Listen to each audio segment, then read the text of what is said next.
이제 다음번에 0.25나 0.5 정도로 내려가지 않겠나. 0.25 할 가능성도 있다고 봅니다. 크리스마스에 산타랠리 가능성은 있죠. 예를 들어서 한 7은 한국 주식 채권 산다든가 하면 3은 미국 달러 자산도 좀 사본다든가 하는 이렇게 올인하지 말고 좀 통화 분산해서 투자를 하시면 정말 힘든 장을 이겨내는데 너무너무 도움이 되더라. 지금 주택연금하기 정말 좋은 때 아닌가.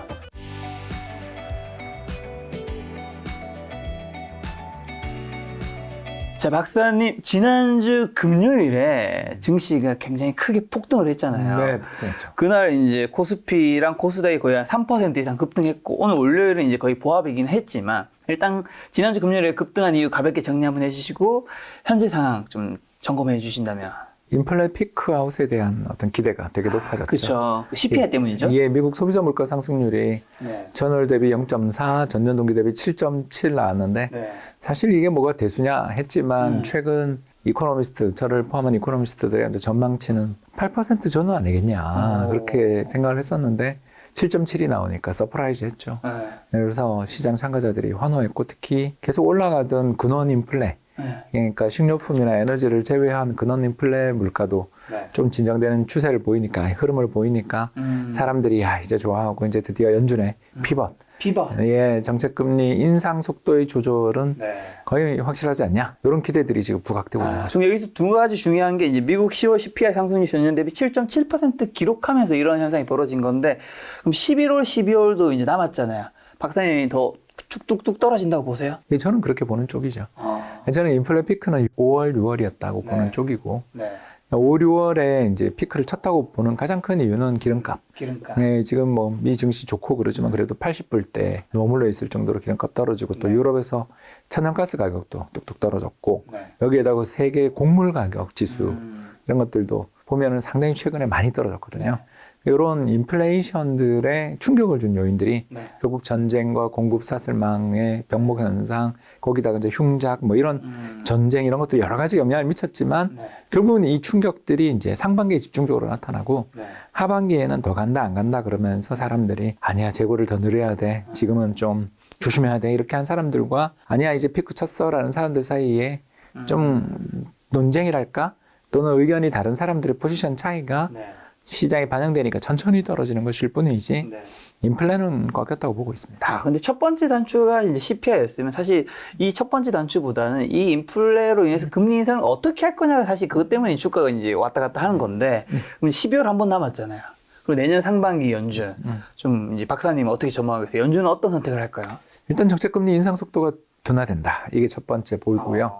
그래서 0.75 네 번 인상했었는데 이제 다음번에 0.25나 0.5 정도로 내려가지 않겠나. 0.25 할 가능성도 있다고 봅니다. 이게 최근에 연준의 그 연방기금 금리 선물들 변화 보면 한 20bp, 30bp씩 뚝뚝 떨어진 것을 볼 수가 있거든요. 그런 거는 내년 1월까지는 일단 올린다고 보는 게 대세니까 그러면 두 번 올리면 0.25 올리면 4.5 아니면 한 번 50bp 한 번 25bp 하면 7.5 이렇게 됐는데 5%까지 올라갈 거라는 전망들은 일단 약간 후퇴하는 정도니까 인플레이션 동향에 따라 달라지겠지만 일단 속도 조절의 순서는 0.5, 0.25인데 0.5보다 0.25 가능성도 있다고 보는 거죠. 그럼 0.25 그다음에 0.5 그전에는 원래 사실 0.75 한 번 더 할 수 있다는 얘기 있었는데 지금 박사님은 7호는 거의 가능성이 가능성이 없는 것 같은데요. 없다. 네. 일단 연준이 그 통화정책 결정을 할 때 있어서 보는 지표들이 여러 가지가 있지만 그중에 제일 중요한 건 지금 인플레 이야기를 했는데 이제 두 번째가 실업률인데 이 실업률이 이번에 0.2%포인트 상승한 3.7 정도로 일단 조금 올라온 상태인데다가 세 번째로 보는 지표들이 뭐냐면 금융시장에서의 신용경색, 금융위기 가능성들인데 이게 이제 좀 진정되긴 했지만 여전히 상당히 높은 편이잖아요. 그러니까 이런 상황이라서 인플레이션에 대한 우려들이 조금만 진정되더라도 연준은 공격적 금리 인상에 대한 어떤 의지들은 좀 약해지지 않겠냐 그렇게 보는 거죠. 그래서 0.5에서 0.25 사이 근데 저는 0.25가 맞지 않냐 왜냐하면 지금 경기가 너무 나빠지고 있으니까. 그래서 만약에 12월에 연준이 0.25를 하면 진짜 작게 하는 거잖아요. 예, 그럼 크리스마스에 산타랠리 가능성은 있죠. 산타랠리. 예, 이제 다만 산타랠리를 하더라도 나스닥 시장이나 이제 테크 관련 기업들은 이제 지난번에 너무 심하게 무너졌기 때문에 갭 하락했던 레벨들이 있어요. 그런 레벨들을 뚫기 위한 매물 소화의 과정들은 좀 필요하겠죠. 근데 어쨌든 지금 지난주 금요일 증시가 너무 폭등하면서 지금 벌써 2,400 후반으로 2,100까지 떨어졌다 2,200에 계속 있다가 갑자기 훅 제가 올라왔단 말이죠. 근데 2,200대는 뭐 떨어져도 2,000이니까 뭐 사도 그래 뭐 크게 이럴 게 없다고 생각했었는데 지금은 또 너무 빨리 올라왔기 때문에 지금 사기에 또 놓쳤다 부담스러워하신 분도 있을 것 같은데 지금 어떻게 해야 될까 스탠스를? 예, 제가 뭐 맨날 하는 이야기를 또 하겠습니다. 괜찮죠? 그죠? 지금 새로 돈이 생겼다고 생각해 보자라는 거죠. 네네. 새 돈이 생겼다면 당신이 지금 가지고 있는 주식의 포트폴리오를 더 강화할 것인가, 물타일 것인가, 아니면 새 돈을 들고서 다른 종목을 살 것인가를 물어볼 때 후자로 만약 답이 나온다면 이번 반등을 이용해서 포트폴리오 조정하라는 거죠. 즉 시장에서 앞으로 더 좋아질, 그리고 내가 여기다 투자하면 여기는 자신 있다, 여기는 미래 전망이 밝다고 본다라는 그런 기업으로 갈아탈기에죠. 이 하락장에서의 반등은 포트폴리오를 재구축할 수 있는, 이전에는 좋은 회사, 나쁜 회사 또는 실적 좋은 회사, 실적이 악화되는 회사 할 것 없이 다 빠졌거든요. 그러니까 모든 주식이 다 나쁜 주식이었어요. 네, 그런데 이제 지금은 이렇게 반등이 나온 다음에 알게 되거든요. 이게 다음번 시장이 앞으로 상승세로 돌아선다면 이 회사가 정말 주도주가 될 수 있는가에 대한 어떤 자신들의 고민들, 판단들 주식 가격이 하락을 보면서 느꼈잖아요. 이제 그걸 활용해서 포트폴리오를 재구축할 타이밍이라고 봅니다. 즉 시장에 아주 쭉쭉 모든 주식이 다 가는 그런 아름다운 환상적인 랠리를 생각하지 않는다는 쪽에 있는 거죠.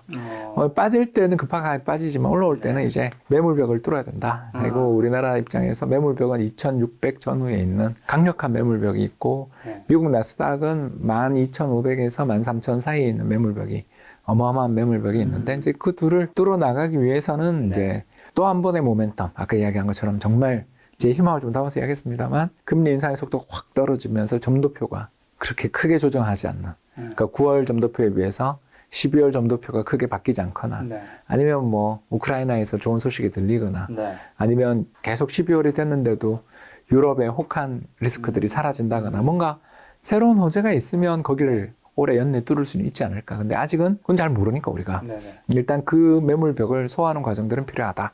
그러니까 그 과정에서 포트폴리오를 재구축해라. 포트폴리오 재구축에서는 좀 어떤 주식 팔고 어떤 주식 사고? 저는 뭐 매번 그 이야기하는 게 비슷해서 그 종목 이야기는 재미가 없는 사람인데 제가 제일 좋아하는 종류의 주식을 두 개만 지금 고르라고 한다면 저는 코스트코랑 그리고 스타벅스를 고르겠습니다. 예, 이 기업들 실적들 보셨는지 모르겠습니다. 어떤데요? 어마어마하게 좋아요. 예, 이렇게 좋은데 주가는 뭐 보면 많이 빠져 있거나 조정이 크게 받은 후에 반등 정도, 이런 정도에 머물러 있다라는 거죠. 이런 회사들은 정말 불황에도 엄청나게 앞으로 뭐 불황이 더 심해질 텐데, 그러니까 주식은 오를 수 있지만 불황은 더 심해진다. 이건 뭐 어쩔 수 없잖아요. 경기가 점점 하강할 때 주식시장은 오히려 그 전에 바닥치는 게 일상이니까 그렇게 보면 주식시장에서 앞으로는 금리 인하에 대한 어떤 기대가 부각되기 전까지는 실적이 굉장히 중요한 역실적 장세가 이제 진행될 테니까 역실적 장세에서는 실적의 어떤 유지 가능성, 실적이 서프라이즈하게 나오는가 뭐 이런 것들이 굉장히 중요한데 과연 지출들을 굉장히 많이 하고 사람 막 자르는 업종에서 대대적인 기업 이익의 개선이 나오기는 쉽지 않잖아요. 비용이 많이들 소모되니까. 그런 면에서 아까 말씀드렸던 밸류 에이션 레벨들이 되게 매력적이면서 실적도 잘 나오고 가능하다면 강한 해자를 가진 브랜드 가치, 고객의 충성심 이런 걸 가지고 있는 기업들, 이런 종류의 기업들이 참 좋지 않냐 생각합니다. 코스트코와 스타벅스는 둘 다 소비재 쪽 아닌가요? 그렇죠. 그쪽을 고른 이유는 불황. 불황이지만 못 줄이는 소비지. 그러니까 이제 불황에 우리들이 느끼는 그 소비의 패턴이 뭐냐면 대규모 지출은 못 하잖아요. 네, 그럴 때는 요즘 차량 주문하신 분들 취소한다는 얘기도 있죠. 예, 그러겠죠. 그래도 뭐 아직 2년 걸린다 그러는데, 그래서 그 소비의 특성이 이제 뭐가 나오냐면 과시적 소비는 최소화하거든요. 그 과시적 소비에서는 결국 자기 취향에 관련돼 있는 자신의 취향을 드러낼 수 있는 그렇게 비싸지 않은 취향적 소비들을 할 가능성이 있고, 다른 한편에는 저가 굉장히 값싸고 할인 많이 해주는 걸 사겠죠. 이 둘 다를 잡을 수 있는 포트폴리오 아니냐. 하나 더 추가하자면 뭐 저는 늘 이야기하지만 버크셔 스웨이를 사는 게 지금 좋은 타이밍 아닌가. 버크셔 스웨이예요? 예, 버크셔 스웨이 주가가 또 조정을 좀 받아서 버크셔 스웨이가 망했다, 뭐 거의 실적 안 좋다는 소리가 들릴 때가 찬스잖아요. 버핏 영감을 모욕한 사람들이 항상 졌잖아요. 그러니까 뭐 제2의 워렌 버핏 이런 사람이 잘 된 거 본 적 없고, 이번에도 또 맞아. 예, 코인 업계의 제2의 워렌 버핏이 또 사라졌잖아요. 그러니까 뭐 재산은 뭐 21조인가 한 번에 거의 빵원이 된 가깝다. 아이고. 뭐 뉴스 기사가 있더라고요. 저는 그런 거 믿지 않고요. 보나마나 그 전에 또 뭐 다른 자산이 있겠죠, 당연히. 예, 또 그 전에 미스테리어스 아웃플로우라고 그렇게 블룸버그 기사에 뜨던데 이제 파산 전에 바하마에 있다며 회사가 바하마에서 뭐 대규모의 인출들이 있었다. 그런 이야기들이 많이 하더라고요. 그런 걸 보면 저는 그런 사람들 믿지 않고요. 죄송합니다만 저는 사람은 겪어보기 전엔 모른다. 아무리 평판 좋고 뭐 그러더라도 네네. 고난에 어떻게 되는지를 봐야 되는데 네. 일단 들려오는 소리는 이 사람도 뭐 그렇게 아주 존경받을 만한 사람은 아니지 않았냐라는 생각이 좀 드는 그런 게 이제 지금 나오잖아요. 네. 그래서 워렌 버핏이 했던 이야기를 다시 이야기하자면 네. 수영장에 물이 빠져야 수영복을 입고 수영을 했는지 안 했는지를 알 수 있다. 지금은 일단 수영복 안 입었던 사람들이 줄줄이 이제 망신을 당하는 중인 그런 장에서는 저는 아까 말씀드린 그런 해자를 가지면서도 밸류에이션 매력도 있는 그런 기업들이 정말 상당히 이건 제가 봐서는 그렇게 리스크 있는 투자는 아니지 않나. 이렇게 말씀드리고 싶어요. 코스트코랑 스타벅스, 버크셔에서 국내에서는 좀 어떤 우리나라에서는 뭐 딱 음식료 업종 기업들이 음식료 없죠. 왜냐하면 원자재 가격이 폭락했고요. 네. 환율 떨어졌잖아요. 네. 그런데 올라갔던 가격이 인하하나요? 안 하죠. 예, 그런 기업들이 꽤 보이지 않습니까? 그리고 뭐 좀 표현이 좀 그렇습니다만 중국이 정말 제로 코로나 하게 된다면 혜택들을 또 볼 수 있는 데들도 나쁘진 않겠죠. 근데 일단 지금까지 우리가 좀 너무 기대를 많이 걸었다 실망한 적이 있어서 그건 좀 확인하고 투자해도 될 것 같다. 이렇게 보고 이제 마지막 세 번째는 수출주들인데 수출주는 아시는 것처럼 환율이 저렇게 높은 수준이 있다가 이제 떨어질 때 그때 수출주들이 좋아지거든요. 왜 그러냐면 환율이 막 급등하고 그럴 때는 대응도 못하고 사업 계획도 못 세워서 허둥지둥 되는 거고요. 근데 그러다가 이제 환율이 좀 뭐 이제 급락하고 있지만 이 급락이 어느 선에서 레벨이 이제 정지되고 박스권이다 뭐 이런 전망들이 나오기 시작하면 이제 기업들 입장에서는 그때가 정말 장사하기 좋을 때거든요. 그래서 올라가 있는 환율을 활용한 어떤 기업들의 어떤 적극적인 마케팅, 우리나라 기업들이 또 잘하는 그런 어떤 밀어내기, 물량 떼기 이런 것들을 잘하는 그런 기업들이 또 있으니까 그러니까 국조의 경쟁력을 가지고 있으면서 환율 상승에 따른 수혜를 누릴 수 있을 만한 그런 펀더멘탈 가지고 있는 기업들은 저는 좋게 봅니다. 네, 그게 이제 삼성전자인 거고요. 저는. 네. 삼성전자가 말씀 나오신 거예요. 어떻게? 네, 저는 고생은 아직 멀었다라고 보는데 왜냐하면 삼성전자의 반도체 가격에 이제 선행하는 여러 변수들을 보면 아직 좀 더 가격 하락은 있다. 안타깝게도 지금이 성수기인데 이 정도 가격 하락이면 내년은 정말 어떨지 걱정되는 사실 그런 레벨이에요. 그런 레벨이지만 환율이 이 정도인데 여기서 이익 못 낼 회사는 또 아니지 않냐. 그렇다면 고점 대비 사실 거의 반토막 났다 올라온 건데 여기서 뭐 추가적으로 하락한들 그 리스크는 그렇게 제약되는 거 아닌가 생각되고요. 또 SK 하이닉스 같은 경우는 중국 투자했던 거 저거가 어떻게 되느냐에 대한 걱정들이 많이 있는 상황이라서 도대체 인텔 낸드 인수할 때도 좀 비싸다 그런 것도 있었고 또 중국 공장이라는 게 걱정이었는데 이제 뭐 2, 3년 정도 시간은 받았지만 그죠? 미국 인플레 감축법에 이제 3년 유예 뭐 이런 이야기 나오지만 과연 그 안에 그걸 투자했던 돈을 다 뽑아낼 수 있을까? 그 3년 뒤에도 중국에서 반도체 공장을 과연 돌릴 수 있을까? 저는 못 돌릴 거라고 보거든요. 삼성전자도 시안에 있는 공장들 저거 어떻게 할 건가 잘 생각해야 되는 상황이라서 이런 불확실성들은 남아있는데 최근에 투자했던 게 좀 그게 가장 직접적인 문제가 되니까 SK 하이닉스보다는 삼성전자가 낫지 않나 지금은 그렇게 봅니다. 기술주 쪽에서 네이버 카카오 지난주 금리 완전히 폭등을 했잖아요. 네. 이런 것들이 이제 나스닥의 상승에 아마 힘입어서 갔던 것 같은데 앞으로 좀 어느 정도 유지가 될까요? 이제 앞으로는 다시 또 내려갈 수 있을까요? 네, 질문을 아까 했던 건데 이거 포트폴리오 재구축에 기여를 삼으라고 제가 말씀드린 것 같은데 그러니까 반등했으니까. 예, 반등했는데 반등했다고 그러지만 너무너무 싼 가격이잖아요 아직도. 그렇죠. 여러분 아시겠지만 90% 폭락하면 원본을 회복하기 위해서는 900% 올라야 되거든요.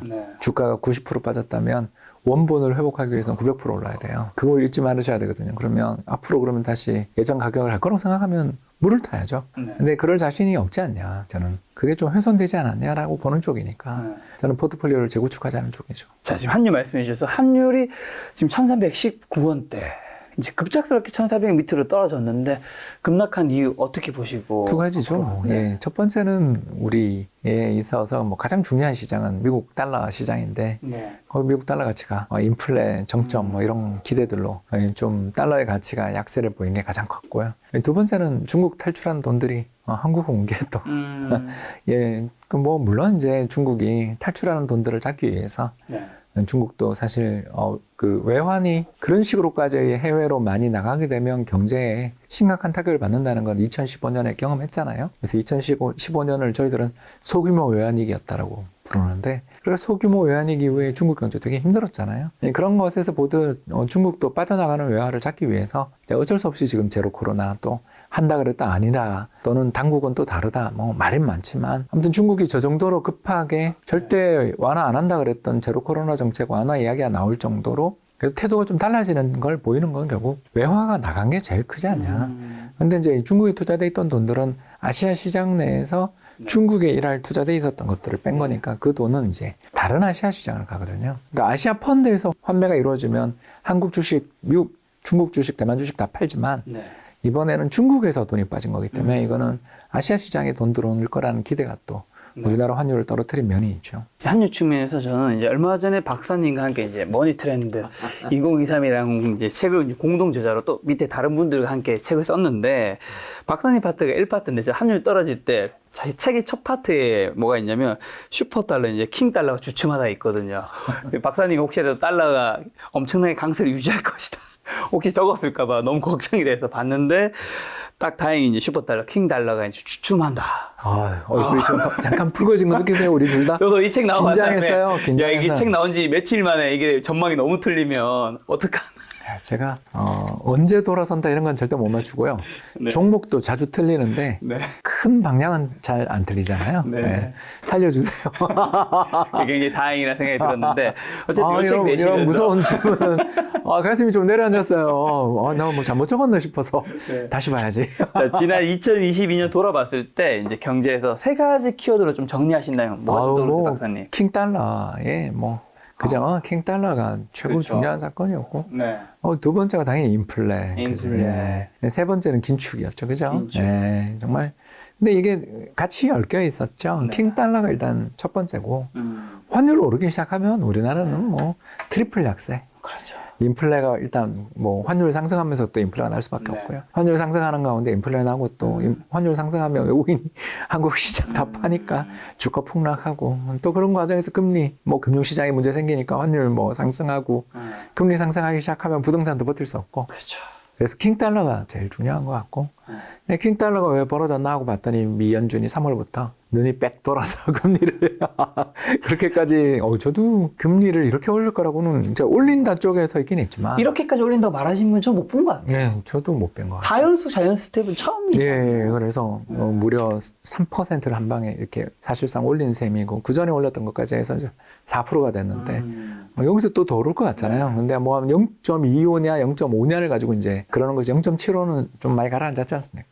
아무튼 이런 그 강력한 긴축이 정말 저는 언제 한 2004년 5년 그때 1년에 8번 베이피 스텝 하면서 이제 그때도 2% 올렸거든요, 1년에. 근데 지금 올해는 1년에 거의 4%를 올린 거니까 이만큼 강한 긴축은 사실 저도 애널리스트, 이코노미스트 생활하면서 거의 처음 겪어보는 정도의 강한 긴축이어서 이제 굉장히 그게 충격이 클 수밖에 없었고, 이제 뭐 저희들 생각에는 뭐 이런 긴축의 흐름들이랄까, 이런 어떤 강력한 통화 긴축은 좀 올해 연말 내년 초가 피크 아니겠나. 네, 그렇게 보여지는 거죠. 네, 그래서 조금 좋아지지 않겠나 그렇게 봅니다. 자, 그럼 2023년 경제 전망이랑 2023년은 좀 어떤 키워드로 예측할 수 있을까요?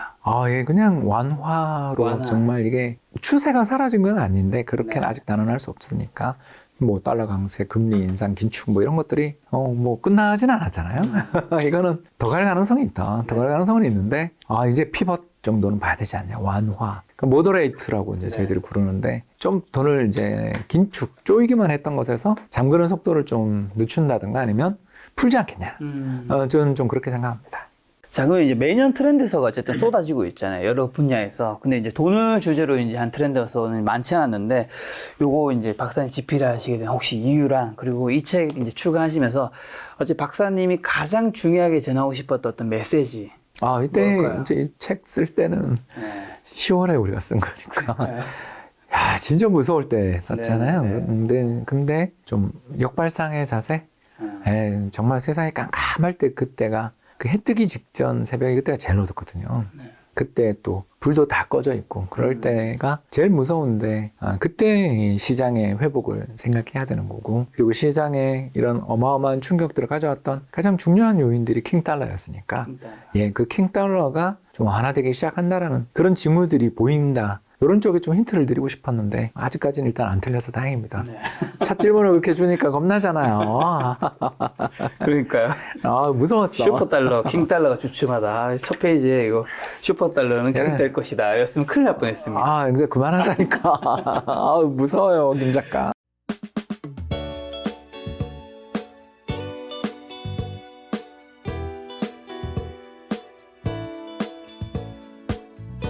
자, 그럼 2023년에는 선생님 부자가 되는 기회는 좀 어디에 있다고 보세요? 이게 해마다 돈이 몰리는 곳들이 있잖아요. 뭐 작년 하반기에는 뭐 메타버스, NFT 좀 핫했었고, 그 전에 뭐 주식시장 전체적으로 핫했었고, 부동산이 핫할 때도 있고, 유튜버가 굉장히 뜨거울 때도 있고. 그때 저도 시작했고 네, 우리 김 작가도 시작했죠. 저는 올해 말 내년 초로 가면서부터 채권 인기가 뜨겁지 않겠는가. 채권. 그러니까 킹달러를 만든 건 결국 연준의 금리 인상이었고 그렇죠. 또 재정 긴축이었던 거라고 볼 수 있는데 현재는 조금 금리 인상의 속도도 둔화되고 또 금리의 정점 가능성들이 부각될 때는 채권 시장에서 먼저 반응하지 않냐. 그래서 채권 금리가 먼저 떨어지기 시작할 수 있으니까 채권 금리가 떨어지기 시작할 때는 올해 발행된 4%나 5%짜리 채권이 내년에는 만약에 동일한 주체가 3%짜리 채권을 낸다면 지금 발행한 3, 4% 이상 4, 5% 되는 채권들의 인기가 굉장히 올라가지 않겠습니까? 그러니까 앞으로 발행될 채권의 금리가 좀 더 낮아질 거라고 생각되면 작년에 발행된 2022년에 발행된 고금리 채권에 대한 인기가 올라가거든요. 그러면 미리 사야죠. 그래서 또 뭐 만약 틀리더라도 그 금리가 올라가서 한 5% 찍고 그럼 내려왔다 하더라도 그렇다 하더라도 우리에게 지금 4%, 5%의 이자는 매년 나오니까 충분히 버틸 수 있는 그런 가능성이 있지 않냐 생각됩니다. 따라서 지금은 국채, 회사채, 기업보험 이런 것도 좋지만 저는 국채가 가장 투자하기 좋다.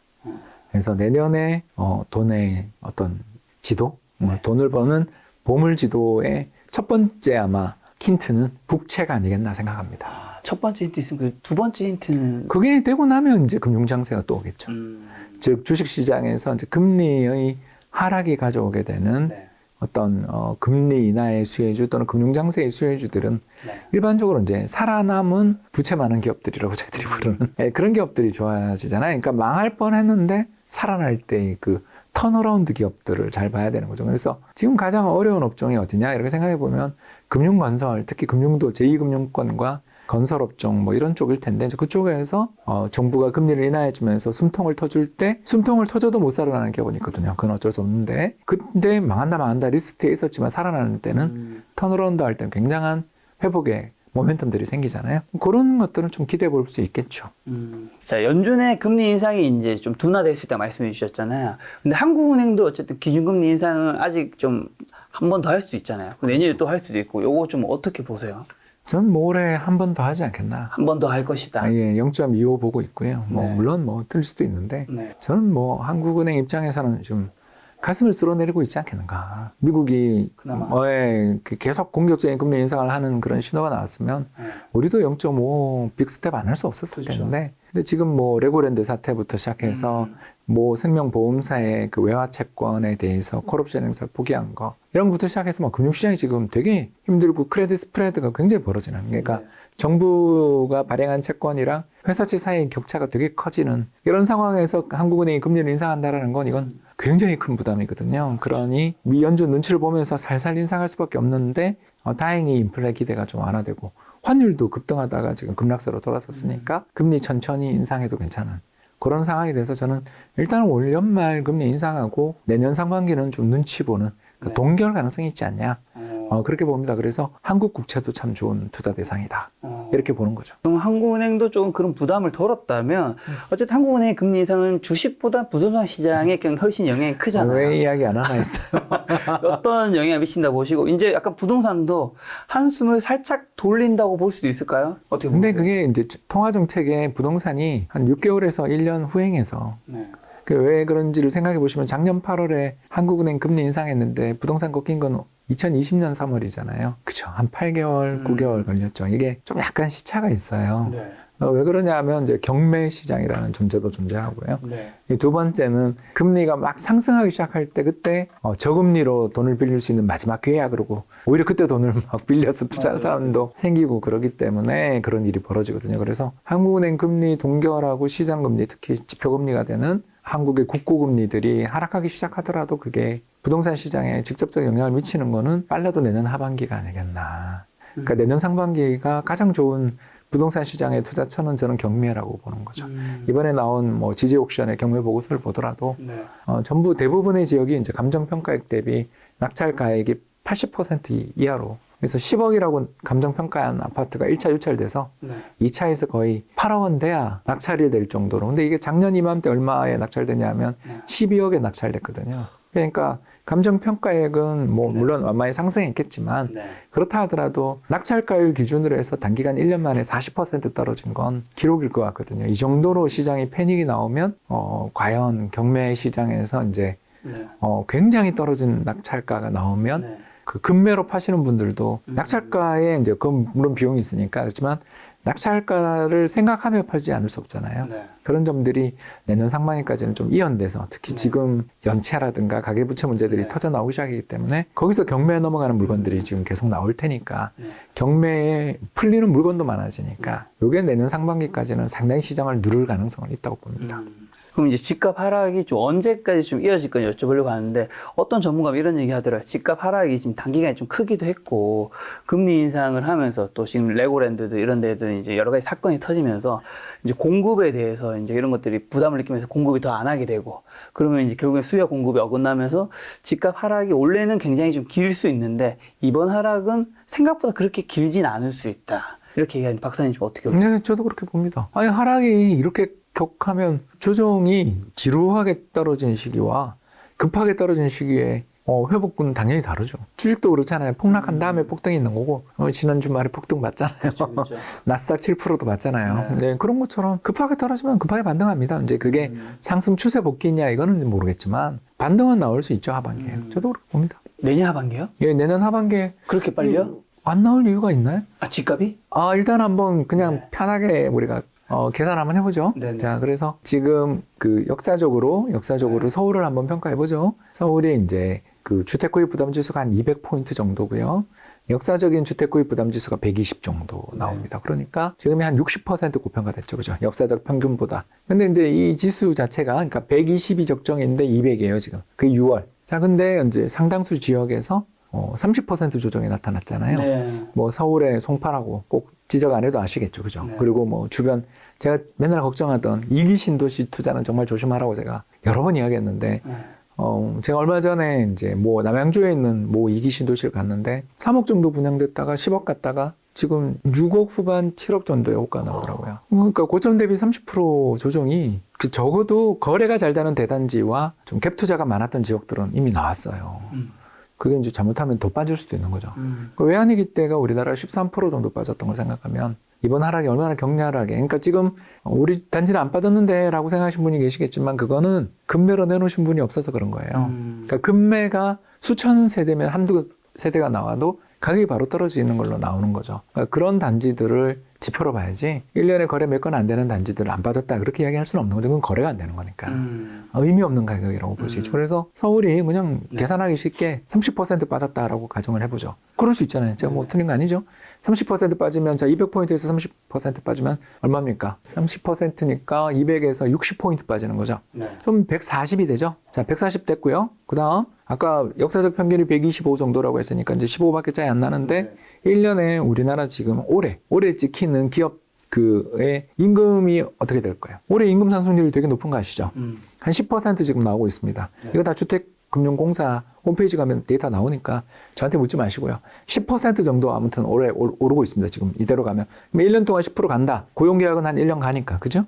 자, 그러면 임금이 오르죠. 그러면 124에서 임금만큼 빠져야 되니까. 주택 구입 부담이니까. 그러면 지금 아까 140에서 14가 또 빠지는 거잖아요. 10%가 빠져야 되니까. 얼추 만나게 되네요. 예, 만나게 되는 시기가 대충 이 가격들이 시장에 다 반영되는 게 내년 상반기라면 내년은 중립인 거죠. 그리고 내년 하반기까지 아까 이야기한 것처럼 더 빠진다면 금매에 대해서 정부가 뭐 여러 가지 이제 세제 혜택들, 그러니까 지금은 중과를 하지만 내년 이맘때 되면 세제 혜택들을 줄 수도 있는 거죠. 그러면 많이 빠졌던 단지들 중심으로 해서는 저가 매수가 나올 수 있는 타이밍 아닌가.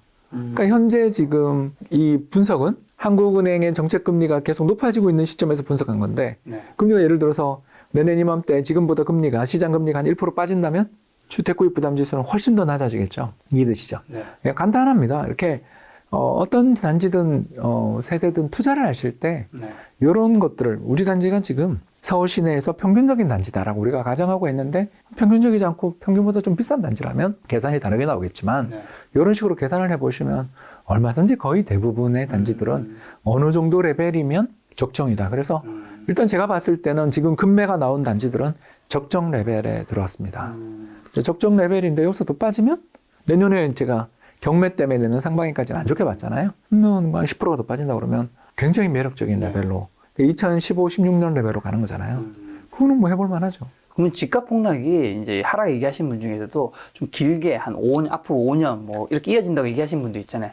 만약에 그렇게 간다면 뭐 때문에 그렇게 길게 갈까요, 박사님? 두 가지 문제죠, 뭐. 첫 번째는 인플레가 안 꺾이는 거. 인플레이션이 안 꺾이면 뭐 답이 없는 거죠. 그렇죠. 인플레가 안 꺾이면 적어도 금리를 계속 내년까지도 인상하거나 높게 가져간다라면 그러면 더 부담이 갈 더 부담이 될 거고 이제 두 번째 그 과정에서 금융기관 연쇄부도 나면 일본이 왜 저렇게 망했냐 하면 결국 1992, 93년에 주택금융 전업이라는 주전이라고 부르는 그 주택금융을 해주는 우리나라의 쪽에 뭐 저축은행 리스사에 해당되는 그런 회사들이 다 파산하면서 문 닫았거든요. 그런 정도의 금융위기를 겪고 또 98년에 야마이치 증권을 비롯한 또 여러 가지 홋카이도 척식은행 같은 다양한 종류의 은행들까지 파산했어요. 이런 연쇄적인 금융위기 속에서 일본 부동산 시장이 완전히 망했거든요. 우리도 만에 하나 정말 그런 일은 저는 없다고 보지만 시스템적으로 중요한 금융기관들, 뭐 굳이 이야기하자면 5대 금융지주의 3개의 지방은행, 여기에다가 3개의 인터넷 은행들 중에 만에 하나라도 문제가 되는 경우는 이건 심각한 신용경색으로 이어지면서 능력이 되는 차주에게도 돈을 서로 안 빌려주려고 하면 저가 매수 자체가 실종되거든요. 그러면 더 빠질 수 있죠. 장기화될 수 있습니다. 그건 리스크는 있죠. 근데 박사님, 이 집값이 사실 상승을 얘기하든 하락을 얘기하든 이제 유주택자, 무주택자 분들이 다 반대측에서 다 안 좋은 이제 댓글도 많이 달고 하시잖아요. 사실 이게 이해관계 다 얽혀 있으니까 저는 다 공감이 되는 부분도 있는데, 그럼 집값은 어떻게 좀 가는 게 좀 그래야 그나마 다수에게 해피한 거예요? 아주 그냥 안정되게 조금씩 상승한 건가요? 예, 인플레 따라가는 게 최고 좋죠. 그러니까 올해는 한 7, 8% 올라야 되는 했는데 작년에 땡긴 거죠. 미리 땡겨서 오른 거죠. 아까 제가 말씀드린 올해 우리 임금 근로자들의 소득이 어떻게 10% 오르냐라고 질문하신 분이 계시겠지만 이게 이제 공무원분들은 올해 임금 상승률 되게 낮잖아요. 제가 알기로 1.8인가로 알고 있는데 그런 분들 입장에서는 제 말이 이해가 안 되겠죠. 그런데 어떡하겠어요? 통계청에서 조사한 가계 동향 조사를 보면 각 지역별 임금이 나오는데 일단 서울 기준으로 해서 보니까 10.4 정도 나오던데 2분기에 10.4% 증가인데 이게 뭐 하반기에 급격히 감소하지는 않을 거 아니에요. 그러니까 이런 식으로 소득의 증가 혹은 인플레이션의 증가 속도만큼은 집값은 오르는 게 당연하다고 봅니다. 저는. 자, 아까 지금 은행 이제 부도 관련된 얘기해 주셔서 그럼 지금 한국 경제가 어쨌든 동맥경 현상이라는 좀 단어 좀 많이 들리는데 이 현상이 지금 현재 어느 정도 좀 심한 편인 거죠? 그 담보 있으면 그래도 빌려는 주는 정도인데 담보도 이제 잘 안 쳐주는 시기도 오면 큰일 나는 거죠. 담보 있으면 빌려주는 정도인데 이제 그 담보를 엄격하게 좀 심사하는 정도라고 보시면 되겠고요. 틀렸으면 좋겠습니다만 이 금융권에서 몇 군데 회사들은 어려워질 수도 있겠다. 지금 예, 그 정도로 보이는 좀 자금 흐름들이 내년 한 3월 정도까지는 되게 만기 돌아오는 게 되게 많아요. 그러니까 3월에서 6월 사이 정도까지 2분기라고 봐야 되겠죠. 1분기 말에서 내년 2분기 말 사이가 되게 만기가 많아요. 아까 이야기했던 여러 가지 그런 만기를 잘 이겨낼 수 있는 금융기관들도 있을 거고 좀 이겨내지 못하거나 또는 콜옵션 행사를 못해서 이제 만기 조기 상환을 못하는 회사들은 더 높은 금리를 부담하면서 또 금융시장에서 면도 깎이는 거잖아요. 그럴 가능성도 없지 않아요. 그러면 사실 신용경색이 천천히 풀리죠. 그러면 부동산 시장의 조정이 더 장기화될 수 있습니다. 또 잇따른 금리 인상이 사실 가계부채에 이제 부담을 줄 수 있잖아요. 현재 한국의 가계부채는 어느 정도고 앞으로 더 어떻게 될까요? GDP 100% 가까이 되니까 뭐 거의 2,000조 가까이 된다고 보시면 되고요. 굉장히 큰 돈입니다. 근데 이제 제가 이제 이 가계부채 이야기를 할 때마다 항상 제가 여러분들한테 이야기를 하게 되는 비율이 하나 있는데요. 네. 가계 금융자산 대비 부채 비율이 얼마일까요? 그러니까 이게 GDP 대비 가계 부채를 측정을 하는 이유가 네. GDP가 아주 그냥 누구나 잘 아는 통계라 이걸 쓰는 거죠. 네. 근데 부채는 잔고잖아요. 그죠? 그런데 GDP는 한 해 동안 번 돈이잖아요. 네. 그러니까 이게 비교를 이렇게 하면 안 되거든요. 그렇죠? 그래서 기업들에게 많이 쓰는 건전성의 비율이 부채 비율 들어보셨나요? 네네네. 예, 자산 대비 부채 비율이죠. 그죠? 네. 그게 우리나라 외환위기 때 400%였다가 망한 거잖아요. 그럼 큰일 나는 거죠. 자산이 100인데 부채가 400이니까 망하지. 자, 그러면 우리나라는 지금 어떨까요? 가계는. 예, 자산이 100이라면 부채는 17, 18 정도. 별로 예. 안 되는 거 아닌가요? 예. 그래서 지금의 금리 인상으로 네. 가계부채 문제를 느끼는 분들도 분명히 있습니다. 그건 어쩔 수 없고요. 근데 대부분의 가계는 소득이 엄청 증가하고 있습니다. 왜? 이자 소득이. 왜냐하면 우리나라 가계 금융자산의 상당수가 예금 보험이거든요. 그러니까 예금이랑 보험이니까 물론 안 좋은 보험 가입하셨으면 어쩔 수 없지만 네. 제대로 이렇게 가입을 하셨다면 네. 올해 이자 수익이 엄청나게 늘겠죠. 네. 그러니까 이것만을 이야기하면 안 되는 거죠. 그러니까 우리나라 가계부채는 크다. 근데 우리나라의 가계금융자산, 가계의 웰스, 넷 웰스가 되게 커져서 네.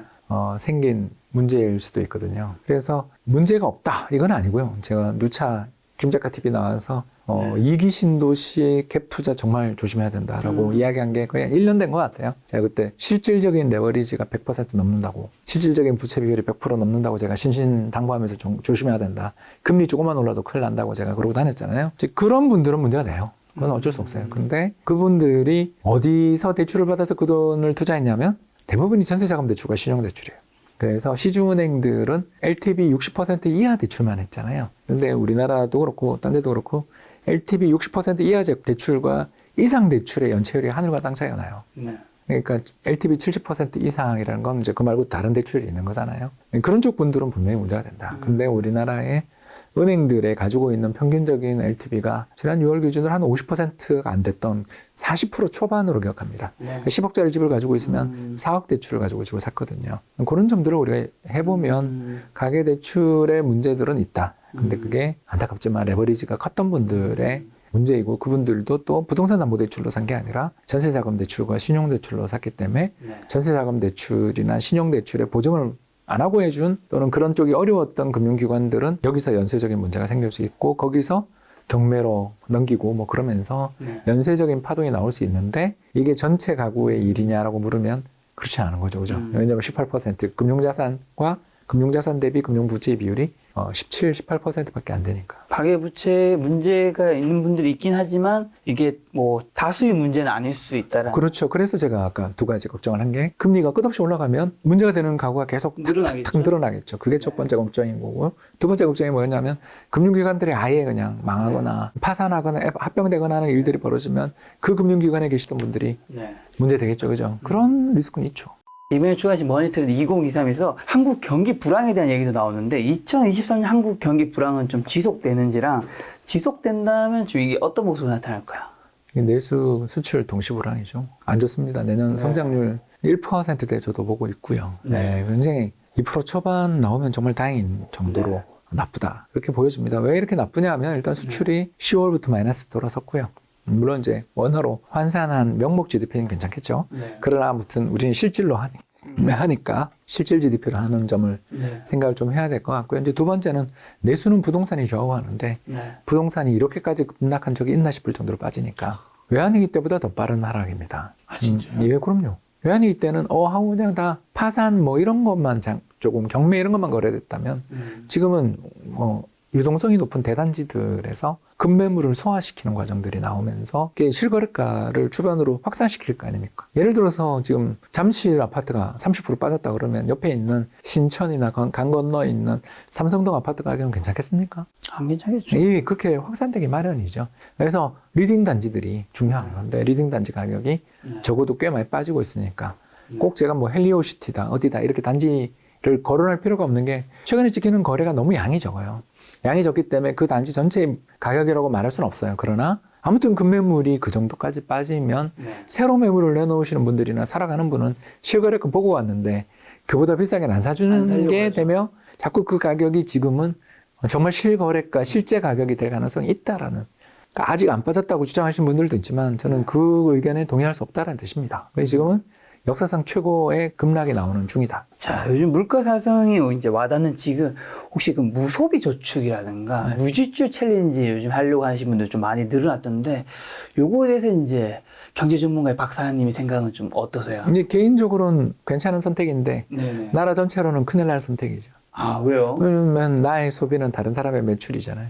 우리 모두가 다 엮여있는 세상 아니겠습니까? 그렇죠. 예, 그런 상황에서 내가 예를 들어서 외식 한 달에 그래도 한 서너 번 하던 사람이 한 번 가면 우리의 외식을 기다리고 계시던 치킨집 사장님이랑 족발집 사장님 어떻게 되겠어요? 아, 그렇죠. 큰일 나죠. 예, 거기서 또 그러면 힘들면 근로자들을 해고할 텐데 네. 또는 거기다가 물건을 대주고 계시던 각종 또 예, 그 트럭 차장 사시는 분들은 어떻게 되겠습니까?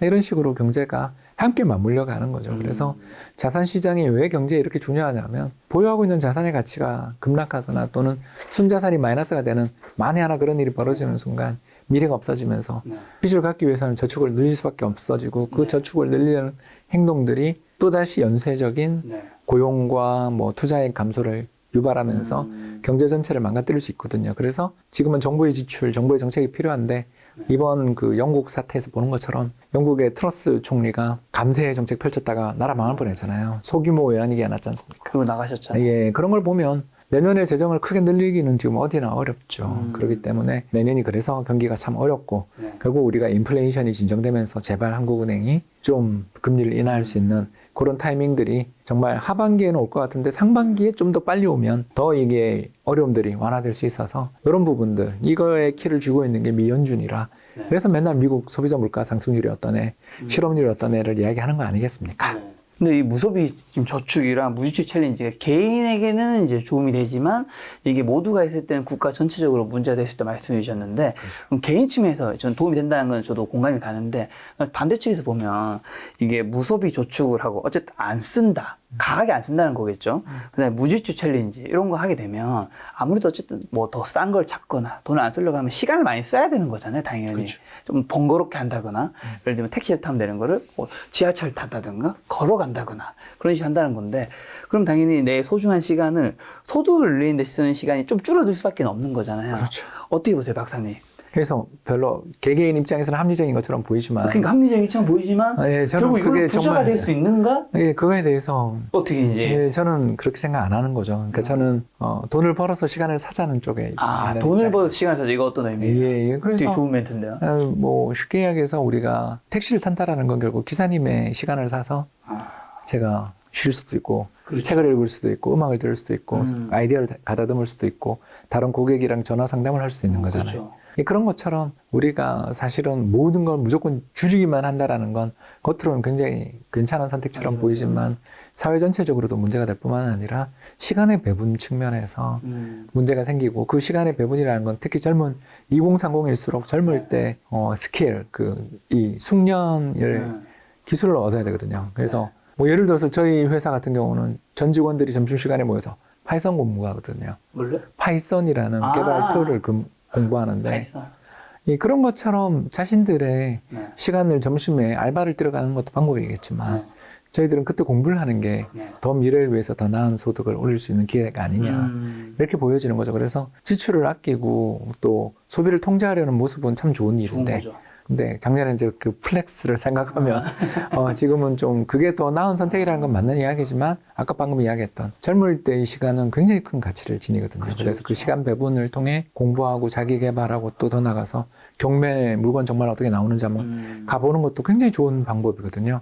가보시면 여기가 시장이구나, 여기가 자본주의구나라는 걸 한눈에 알 수 있는 곳이 사실 주식시장이랑 경매시장이거든요. 그런 시장들의 흐름들 공부하는 것, 이것도 방법이 아니냐 그렇게 생각합니다. 네, 이 시간이 우리를 언젠가 부자로 만들어줄 수 있는 시간이 될 수도 있고 반대되는 시간이 될 수도 있다. 그렇게 생각합니다. 자, 2023년에 이제 혹시나 정말 좋은 일이 생겨서 전쟁이 끝날 수도 있잖아요.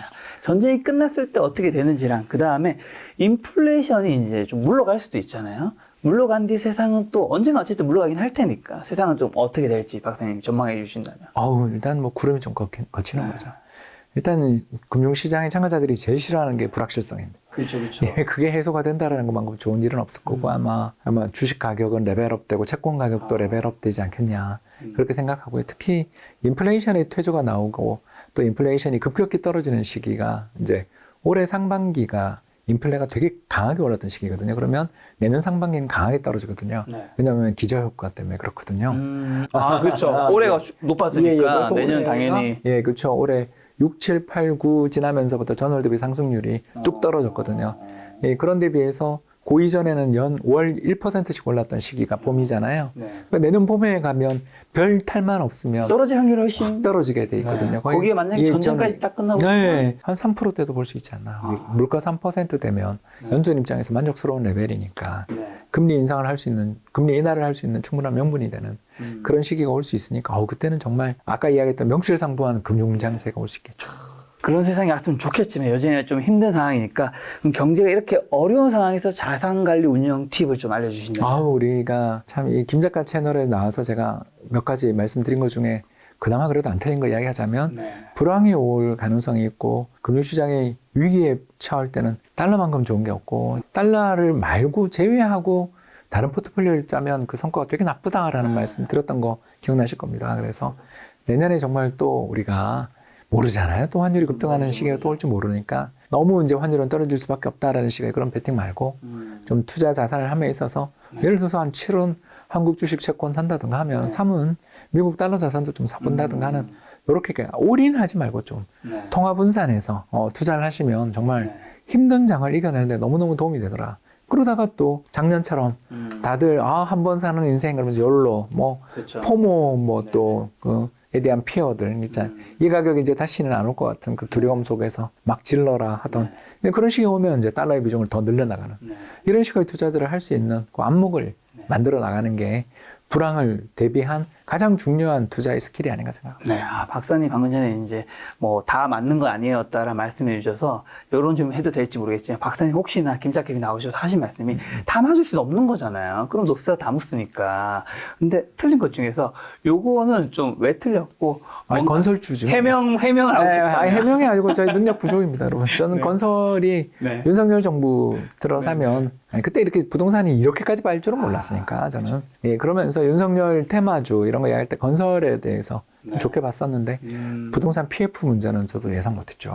이렇게까지 금방 심각한 위기로 가면서 막 살생부가 돌아다니는 시장이 올 줄은 저도 몰랐으니까 제가 김작가 TV 온 중에서 종목 쪽 이야기한 건 승률이 별로 안 좋다. 그래도 환율이나 경기 방향 이런 건 그래도 좀 맞춘 편인데 특히 주식시장 전체에 대해서는 좀 그래도 물론 폭락한다 이렇게는 말 못했지만 작년 이맘때 제가 IPO 때문에 정말 수급 너무 안 좋아요. 주식 안 좋다는 얘기. 계속 했었잖아요. 그런 것들을 보면 역시 저는 이코노미스트로 계속 해야지. 매크로 전문가. 종목은 틀리는 것 같아요. 여러분 죄송합니다. 그럼 이제 어쨌든 피드백은 필요하니까 그 건설 쪽은 언제쯤 좀 아까 이야기했잖아요. 좋아질까요? 금리 떨어지면 그때 한번 보자. 이렇게 말씀드렸어요. 알겠습니다. 금리 떨어질 때 다시 여쭤보도록 하겠습니다. 자, 그러면 김작가 TV는 항상 사후 피드백까지. 자, 그럼 이미 은퇴했거나 은퇴를 앞둔 사람이 좀 선택할 수 있는 최선에 대한. 요새는 정말 그 부동산원의 감정평가액으로 주택연금 되는 거 아시죠? 지금 주택연금 하기 정말 좋은 때 아닌가. 특히 거래 잘 안 되는 나홀로 아파트 단지 사신다면 진짜 좋거든요. 왜냐하면 금리는 높아졌는데 감정평가액은 가장 높은 시기에 주택연금 가입하면 55세 이상, 만 55세 이상 제주도 그때는데 그때는 정말 주택연금 지금 가입의 적기가 아닌가. 한번 그 주변에 나이 드신 분들, 부모님들, 친척분들한테 노후 걱정하시는 분들한테 국민연금 받으려면 아직 많이 남았는데 나 돈이 없다라고 고민하시는 분들한테 주택연금 이야기 한번 해보시면 좋을 것 같습니다. 주택연금은 확인하고 알아보려면 어디를 가야 되는 거예요? 주택금융공사. 주택금융공사. 그리고 은행 참고 가셔도 되는데 주택금융공사에 가면 그 시뮬레이션이 나옵니다. 자기 단지 이름이랑 몇 살 이런 거 넣으면 당신 얼마 받을 수 있어요? 딱 나와요. 근데 지금은 굉장히 예전보다 많이 올라갔어요. 전 맨날 이거 시뮬레이션 해보거든요.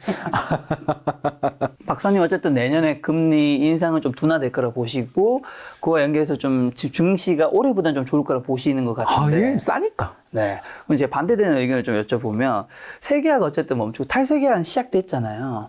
요게 증시라든가 경제에 미친 부정적인 영향이 좀 있을 것 같은데 아무래도 효율적으로 돌아갈 수는 없을 테니까요. 어떻게 보세요, 박사님? 저는 이게 근데 1, 2년짜리 이슈는 아니다. 그게 무슨 말이냐면 눈앞에 적이 왔는데 거기다 대포를 쏴봐야 뭔 소용이 있겠어요.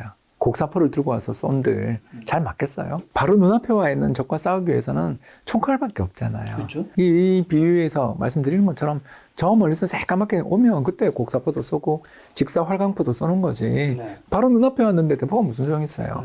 한마디로 말씀드려서 제가 이코노미스를 생활하면서 가장 빈번하게 틀리는 실수가 뭐냐면 네네. 대포를 가지고 눈앞에 개미를 잡으려고 드는 태도들. 비유는 굉장히 좋은데 어떤 메시지를? 그러니까 초장기 요인을 갖고 내년을 설명하려고 그래.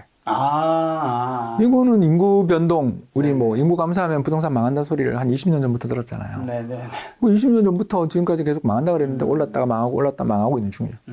이걸 설명 못 하잖아요. 그렇지 않습니까? 또 더 나가서 지금 세계화가 종언을 했다. 할 수도 있지. 근데 이 지금 우리나라 수출이 마이너스 난 게 세계화의 종언 때문에 마이너스 났어요. 그러면 그러니까 작년 5월, 6월에 우리나라 수출 플러스 40% 났던 건 뭐예요? 그거는 세계화의 종언 속에서 나온 거 아니에요? 그러면?